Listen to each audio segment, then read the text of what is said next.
The really great thing about all this is I've got my daughter here with me today, and she's my redemption. There you go. And she's thoroughly embarrassed, too, by the way. But anyway. Tell me, you've owned this car 7 years, is that right? Yes, sir. What brought you to buy this car? What was the connection here? Oh, the serial number.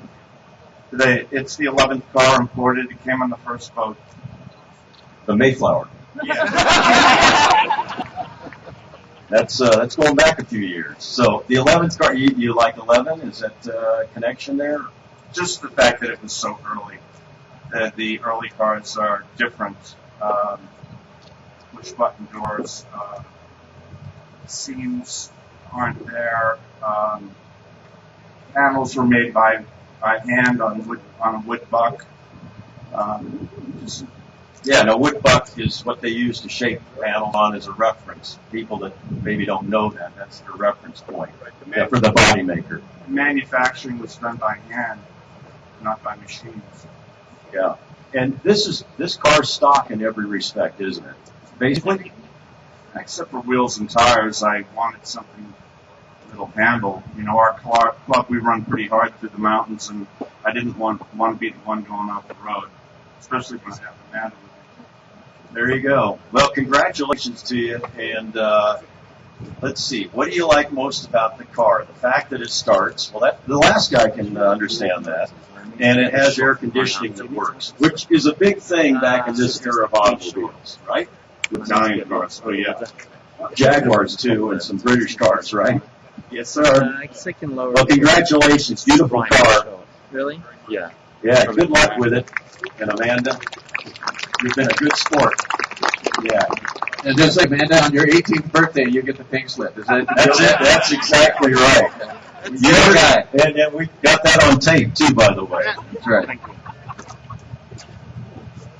Don't forget, ladies and gentlemen, we take a break. If you're just joining us at 12 to 12:45, we're going to take a break, let everybody have some lunch. And then our fashion show coming up with Leila Tanner, coordinated by Leila Tanner, and music coordinated by Roberto Morales, takes place at 12:45, and it's always a sellout, so make sure you get back from lunch in time.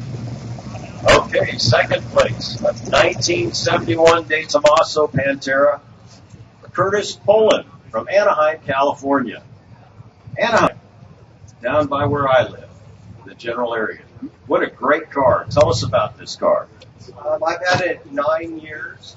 I've worked on restoration about 5, and then just been driving it, having a lot of fun the last 4 years. Tracked it a couple times, driving to a lot of events, and take kids to school, do whatever I need to do. I try to use it just whenever I can possibly get out there and drive it. Have you had an attraction to Panteras for a long time? I mean, is that what prompted you to buy the car? I actually knew where this car was since I was a kid, and I kept asking the guy if he'd get rid of it, and he wouldn't sell it, and eventually I bought it from his daughter.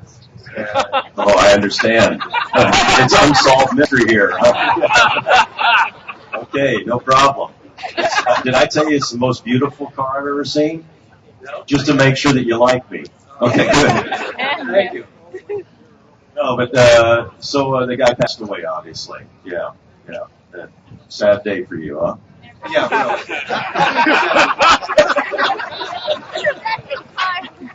Well, it was in the neighborhood. Yeah, I have a place out at the desert. It was actually in a carport. It had only been driven 3 years. And so ever since then, it was parked in the carport. And it was a heck of a restoration, let's just say. Most of the paint was off of it and hadn't been driven in, 35 plus years. So. But he wouldn't sell it. Isn't that the way it is? Yeah, that was his tie to the past or whatever. Well, it's a beautiful car, and you're a lucky guy. And how long did it take to restore it? 5 years. 5 years, really. Frame off, as they say, type of restoration? All the suspension out of it, and the wiring, you name it, it was all out of it. Is your wife here? Are you married by first? You are married? Yes. Is your wife here? She's not here. Okay. How much did it cost to restore it then?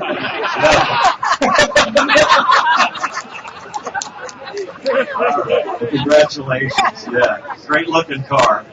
That's a stock color, I imagine. It's not a stock color. Was it the original color? No. The original color was actually white. Okay, so where did this color come from then? Just a choice that I made. It's actually a GM color. It is. What year? What cars? It's off of like a 2006 or 7 Suburban. There you go. All right, well, save you a little on insurance then, probably. Maybe. SUV? Yeah, it works for me. All right. Have fun with it. Another Geico fan. Yeah. Beautiful car. Well, Ed, we're going to take a quick moment here. And one of our supporting sponsors, Wires, most custom experts in the surface care area. We want to take a moment to say hi to Barry McGuire himself, who is here. Barry, come on up. Come on, Barry, a longtime family friend. Gosh, we grew up down in the same general vicinity. Yeah. It's all family, though. Our family's gotten back a long ways. We're all family with car guys. It just goes on and on and on. The legions of friends that we all are able to enjoy and have so much fun with. And I think that I love the cars, but as we say, the people are even better than the cars. Well, Barry, you guys have been long supporters of the Concorso type events. Obviously, a lot of your products used out here on these cars.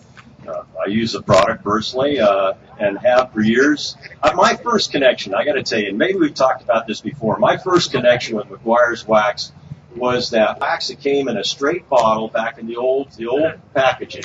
We're talking a long time ago now. And it had that just great smell. It smelled like bananas or something, as I remember. The fragrance of the product is a big part of the marketing process. So I always get a kick out of you say, I love that quick detailer because of the smell. You know?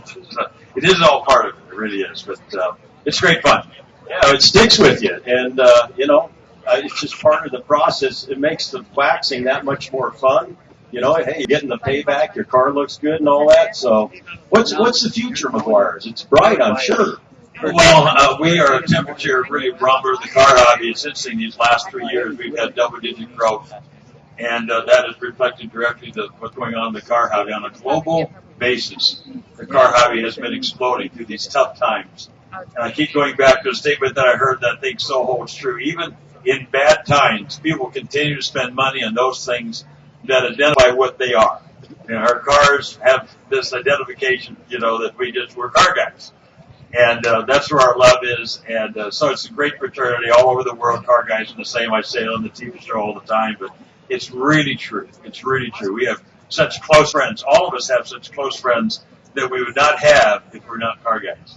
So true. And, you mentioned quick detailing. Little personal story about that. I remember when you introduced it because our companies used the same rep firm in L.A. at that time to call on the retailers. And I remember when you first sprayed it on, and some people were a little bit suspicious about this idea because it was revolutionary, really.